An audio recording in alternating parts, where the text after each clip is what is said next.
కానీ ఆ lady doctor అతనికి టెస్టిస్ ఉన్నాయా లేదా అనేది కూడా చూడకుండా 2 టెస్టిస్ స్క్రోటంలో లేని పేషెంట్‌కి, ఎక్కడో పైన అబ్డామిన్‌లో ఉన్న పేషెంట్‌కి 4 ఇయర్స్ పాటు మల్టీవిటమిన్ టాబ్లెట్స్ వాడిచ్చింది. అంటే టెస్టిస్ గూడా లేని పేషెంట్‌కి మరి ఎక్కడి నుంచి స్పెర్మ్ పుట్టిద్ది అని మరి ఆమె మెడిసిన్స్ వాడిచ్చిందో తెలీదులే గానీ 4-5 ఇయర్స్ పాటు మల్టీవిటమిన్ టాబ్లెట్స్ వాడిచ్చింది. టెస్టిస్ గూడా లేని పేషెంట్‌కి.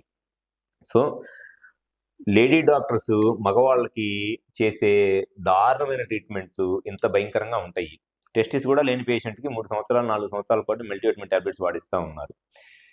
అసలు అతనికి సింపుల్‌గా క్లినికల్‌గా ఏమి టెస్ట్‌లు గూడా అవసరం లేదు. జస్ట్ క్లినికల్‌గా ఎగ్జామినేషన్ చేస్తే టెస్టిస్ ఉన్నాయా లేదా అనేది తెలిసిపోయిద్ది. టెస్టిసే లేనప్పుడు ఇంక స్పెర్మ్ ప్రొడక్షన్ ఎక్కడి నుంచి జరిగిద్ది?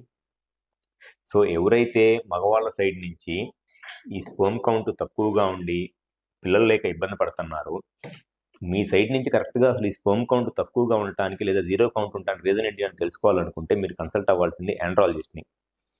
ఎందుకనంటే టెస్టిస్ అనేది ఈ నార్మల్ పొజిషన్‌లో ఉంటేనే టెస్టిస్ అనేది ఫంక్షన్ చేస్తది. ఈ స్క్రోటంలో నార్మల్‌గా ఈ బ్యాగ్‌లో ఈ సంచిలో స్క్రోటం అంటారు. దీంట్లో నార్మల్ పొజిషన్‌లో ఉంటేనే టెస్టిస్ ఫంక్షన్ చేస్తది. కానీ కొంతమందికి అన్‌డిసెండెడ్ టెస్టిస్ అంటారు. ఈ పైన అబ్డామిన్‌లోనే పొట్ట దగ్గరే ఉండిపోతాయి టెస్టిస్. సో, ఇక్కడ ఈ టెంపరేచర్ దగ్గర టెస్టిస్ ఫంక్షన్ చేయవు. ఓన్లీ స్క్రోటంలో ఉంటేనే ఫంక్షన్ చేస్తది. సో, టెస్టిస్ నార్మల్‌గా ఫంక్షన్ చేయాలంటే కరెక్ట్‌గా ఈ స్క్రోటంలో ఉండాలి. దాంతో పాటు సైజ్ అనేది మినిమమ్ 8 సీసీ కన్నా అబోవ్ ఉండాలి. ఈ 2 చాలా ముఖ్యం.